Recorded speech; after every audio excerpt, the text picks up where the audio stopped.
எங்களுடைய வடக்கு மாநிலத்தினுடைய ஜமீன்தார் வடக்கு மாநிலத்தில் கிளிநொச்சி வந்து ஆக குறைந்த வருமானம் வருகின்ற ஒரு மாவட்டம். அந்த மாவட்டத்தில் இருக்கிற மக்கள் வந்து வாழ்வதற்கு ஆதாரம் இல்லாமல் அவர்கள் மிகவும் வறுமையில் வாழ்ந்து கொண்டிருக்கிற அந்த மாவட்டத்தில் இந்த ஜமீன்தார் வெக்கமாக இருக்கிறது. இந்த பார் 500 பார் பெர்மிட் வேண்டின இந்த பார் அவர்கள் போய் மறுபடியும் இந்தியாவுக்கு போய் இந்த அக்ரிமெண்ட்டை செய்திருக்கிறார். எனக்கு மிக வெக்கமாக இருக்கிறது. ஏனென்றால் முழு கல்லறிஞர் முன்னால் பார்த்து கொண்டிருக்கிறார்கள். முட்டையை விழுங்கினாங்களோ இல்லாட்டி மாறி சொன்னால் அது பாராளுமன்றத்திலேருந்து நீக்கி போடுவீங்கள், அதால் அதை நான் சொல்லாமல் அதை விழுங்கினாங்களோ என்னமோ தெரியாது, முழுசி கொண்டே இருக்கிறாங்க. இதுதான் அந்த டாக்குமெண்ட். இந்த அக்ரிமெண்ட்டை வேறு என்ன செய்யிருக்கார், திட்டமிட்டு செய்திருக்கிறார் என்றால் இது மறுபடியும் இந்த சன்பவர் என்ற கம்பெனி வந்து இபிஎஃப் இடிஎஃப் பே பண்ணாமல் உச்ச நீதிமன்றத்தில் வழக்குகள் தாக்கப்பட்டு வருடத்துக்கு 5 மில்லியன் பே பண்ண சொல்லி இந்த சன்பவர் நீதிமன்றத்துக்கு வழக்குகள் தீர்ந்திருக்கிறது. உடனடியாக அதே 3 பேரும் போய் திருப்பி யுனைடெட் சோலார் எனர்ஜி என்று வேறொரு கம்பெனியை ஆரம்பித்திருக்கிறார்கள். வேறொரு கம்பெனியில் அதே 3 பேரும் வேறொரு கம்பெனியை ஆரம்பித்து இந்த யுனைடெட் சோலார் எனர்ஜிக்கு அதே ஒப்பந்தத்தை கொடுத்திருக்கிறார்கள். அந்த முல்லைத்தீவு கிளிநொச்சி பூநகரியில் வாழ்கிற மக்கள் ஒரு கரண்ட் எடுக்கிறேன் என்று சொன்னால் மாபெரும் கஷ்டம்.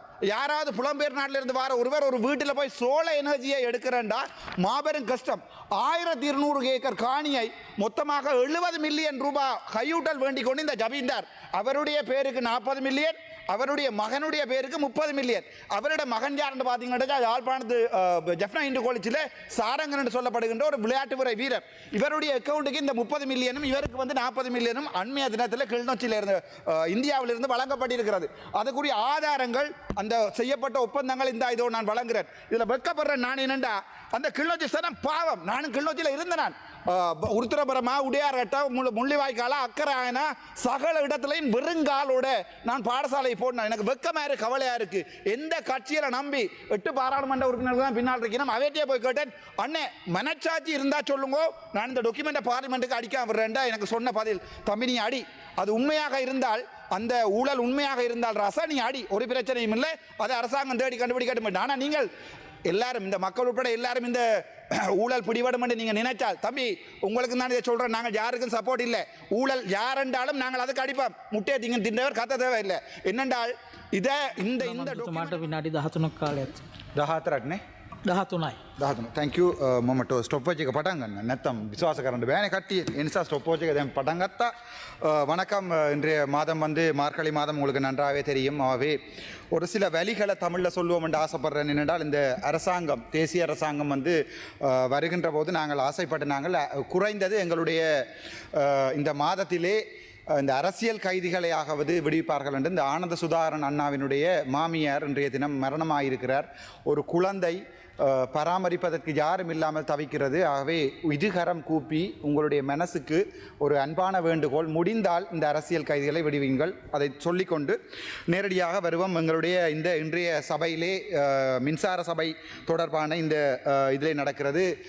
மறுபடியும் சொல்லுறேன், இது 6வது, இது 1 2 3வது இல்லை 6வது டாக்குமெண்ட் இந்த பாராளுமன்றத்துக்கு நான் சமர்ப்பிக்கிறது. ஒரு மாபெரும் ஊழல், ஒரு போரால் பாதிக்கப்பட்ட 40 வருடம் அழிந்த இனம் மறுபடியும் 16 வருடமாக சில கட்சிகள் எங்களுடைய இனத்தை செத்தவனுடைய உடம்புல இருக்கிற எலும்பையும் தோண்டி அந்த எலும்பில் இருக்கிற குருதி மச்சையும் தோண்டி கொண்டிருக்கிறார்கள். மிகப்பெரிய வலியோட இந்த ஆவணத்தை நான் இதுக்கு சமர்ப்பிக்க விரும்புகிறேன். என்றால் பூநகரி என்றது உங்களுக்கு தெரியும். பூநகர் அடிபாடு பூநகரி தளம் என்று ஒரு போராலேயே அழிந்த இடத்துல ஒரு சோழ பவர் எனர்ஜி என்றை ரணில் விக்ரமசிங்கனுடைய அரசாங்கத்தில் 2024 ஆண்டு கொண்டு வந்திருக்கிறார்கள். அந்த இந்தியாவினுடைய மற்றது இலங்கையைச் சேர்ந்து அந்த சோழ பவர் எனர்ஜிக்கு சம்பந்தமாக இருக்கிற அந்த டிரெக்டர் வந்து சன்பவர் என்று சொல்லப்படுகின்ற ஒரு company. Mister SM Jayantha Samarakoon சேயா, mister C Jeyaranjan director, mister Selvaraja director. இது வந்து 18ஆம் தேதி செப்டம்பர் மாதம் 2024 ஆண்டு இந்த ஒப்பந்தம் செய்யப்பட்டு அது காலாவதியாகி போய் அதற்கு பிறகு எங்களுடைய வடக்கு மாநிலத்தினுடைய ஜமீன்தார் வடக்கு மாநிலத்தில் கிளிநொச்சி வந்து ஆக குறைந்த வருமானம் வருகின்ற ஒரு மாவட்டம். அந்த மாவட்டத்தில் இருக்கிற மக்கள் வந்து வாழ்வதற்கு ஆதாரம் இல்லாமல் அவர்கள் மிகவும் வறுமையில் வாழ்ந்து கொண்டிருக்கிற அந்த மாவட்டத்தில் இந்த ஜமீன்தார் வெக்கமாக இருக்கிறது. இந்த பார் 500 பார் பெர்மிட் வேண்டின இந்த பார் அவர்கள் போய் மறுபடியும் இந்தியாவுக்கு போய் இந்த அக்ரிமெண்ட்டை செய்திருக்கிறார். எனக்கு மிக வெக்கமாக இருக்கிறது.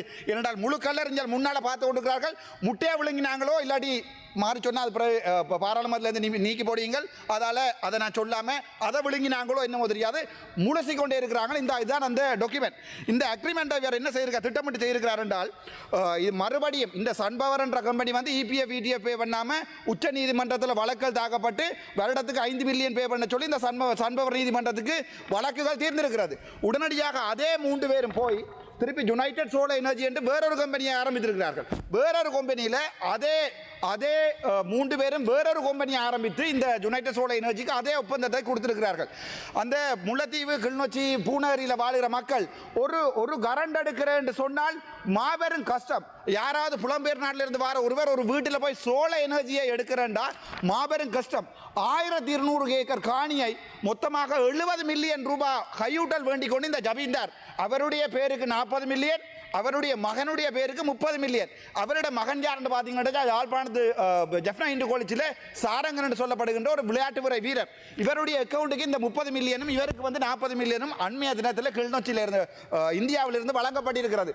அதுக்குரிய ஆதாரங்கள் அந்த செய்யப்பட்ட ஒப்பந்தங்கள் இந்த இதோ நான் வழங்குகிறேன். இதில் வெட்கப்படுறேன் நான் என்னண்டா அந்த கிளிநொச்சி சனம் பாவம். நானும் கிளிநொச்சியில் இருந்தேன். நான் உருத்திரபுரமா உடையார்கட்டா முள்ளிவாய்க்காலா அக்கராயனா சகல இடத்துலையும் வெறுங்காலோட நான் பாடசாலை போடணும். எனக்கு வெக்கமாக இருக்கு, கவலையாக இருக்கு.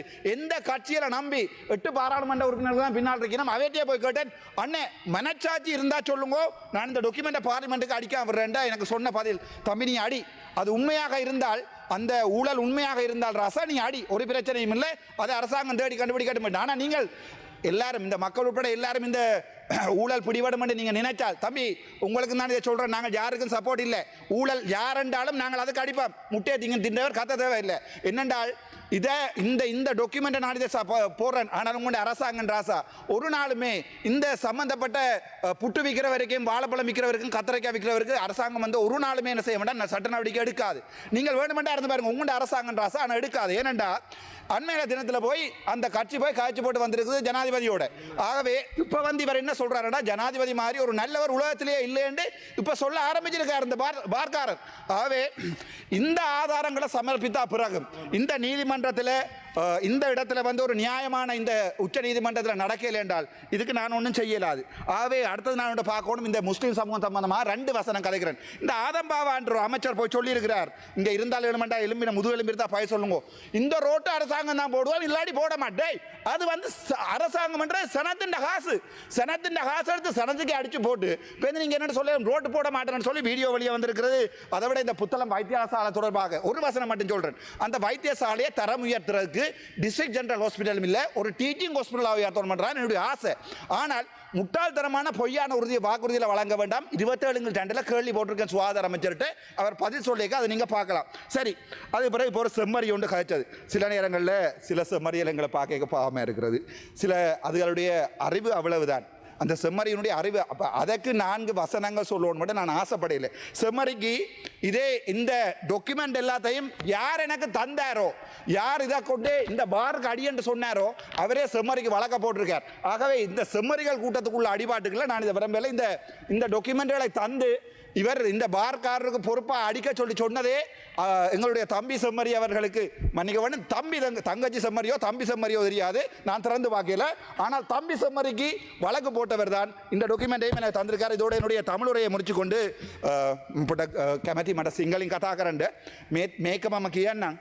ජනාධිපතිතුමාවිල්ලා මෙතන කිව්වා අපිට අපි වංජා දූෂණ ගැන තියෙනවා නම් මන් දන්නේ එතුමාගේ වචන එච්චර මට සිංහල බෑ.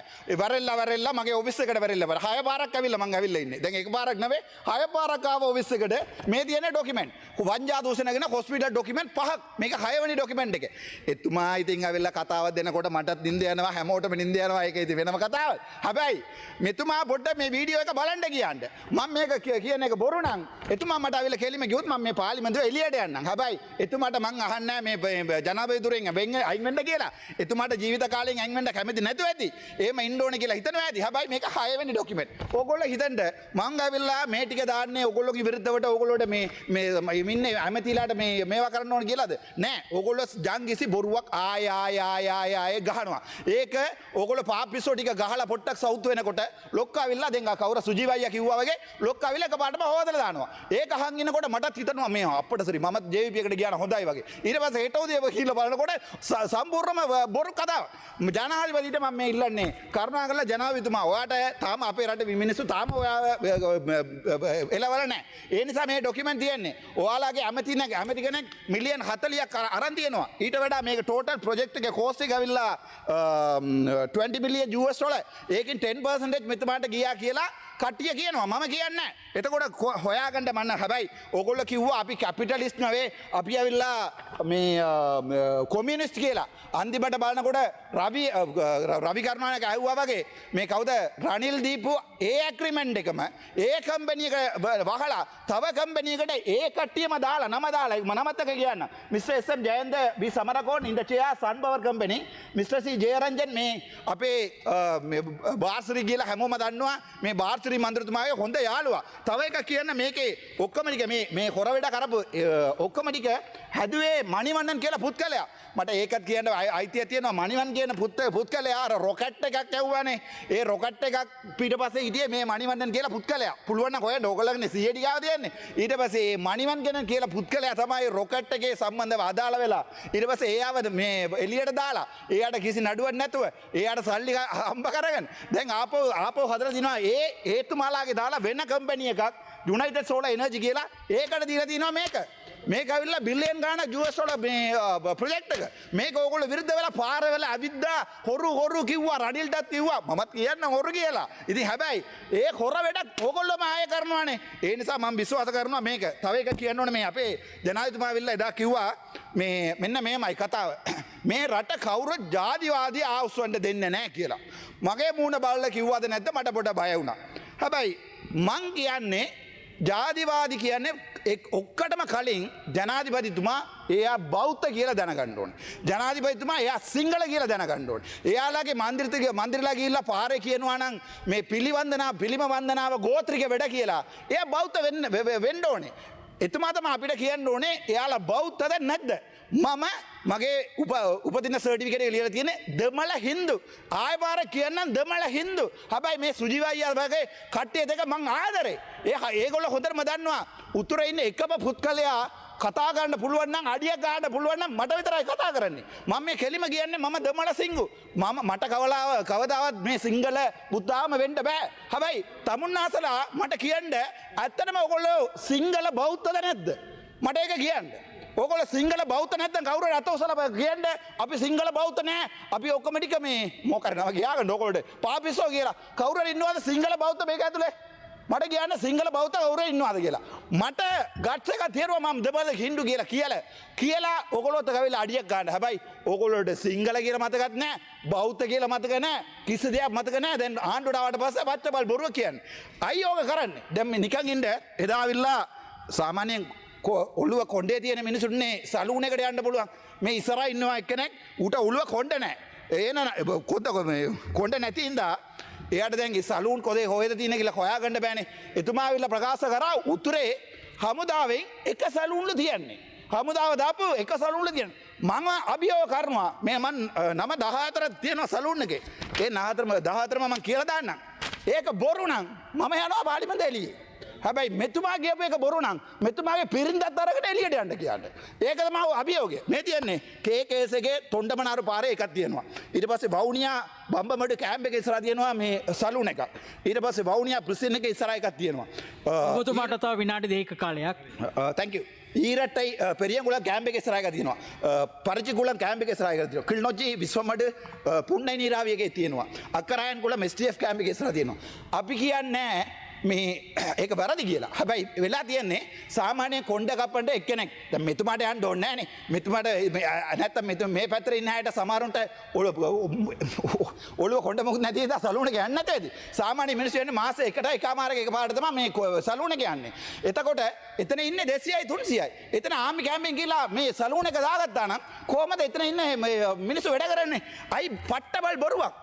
මම අභියෝගය කරනවා මේ සලූන් 14ක් තියෙනවා. හැබැයි මේ පාර්ලිමේන්තුව ඇවිල්ලා බොරු කියන්න පුළුවන්ද? මේ වගේ බොරු කියලා මට දැන් තව ගොඩක් තියෙනවා. මට තව එකක් කියන්න ඕනේ අර බෙන්ස් එකක් ගෙනාවලු චෙයාමන්ට මිලියන් 80ක්. අනේ ලැජ්ජ වෙන්න. තමුන්නාසලා බත් කනවා නම් තමුන්නාසලා සිංහල බෞද්ධ නම් එහෙම බොර කියන්න එපා. ඕගොල්ලෝට ඡන්ද දාපු මිනිස්සු ඔක්කොම ටික පාරවල් වල ගිහිල්ලා හිඟා කරනවා. දැන් පුළුවන් ගිහිල්ලා මාතර ගිහිල්ලා බලන්න. මාත්තල ගිහිල්ලා බලන්න. පොළොන්නරුව ගිහිල්ලා බලන්න. ඒ මිනිස්සු දාම 3V එලව කෑලි ගැලුවා ඕගොල්ලෝ. අන්තිමට ඕගොල්ලෝ ගෙනාවේ බෙඩ්ස් එකක්. ඕගොල්ලෝ කිව්වේ නිර්දන බන්දිය මේ අවසන් කරන්න මන්තුමා කාලේ හරි. තප්පර 26 මේ I will write up. හැබැයි ඕගොල්ලෝ නිර්ජන බන්දිය මේවා කරනවා කියලා ඕගොල්ලෝ වත්කම් බැරකම් බලන්න. ඕගොල්ලෝ ලැජ්ජ නැද්ද? තමුන්නාසලා ටවුසර් එකක් අදින්න නැතුව අඬවැයර්ද මේ පාර්ලිමේන්තුවේ. Thank you so much. බොහොම ස්තුතියි. பாராளுமன்ற உறுப்பினர் வைத்தியர் ராமநாதன் அர்ச்சுனா இன்றைய தினம் வரவு செலவு திட்ட விவாதத்தின் போது உரையாற்றினார். இதன்போது கிளிநொச்சி மாவட்டத்தை கொண்டு பாரிய ஊழல் நடவடிக்கை இடம்பெற்றுள்ளதாகவும் குற்றச்சாட்டொன்றை முன்வைத்தார்.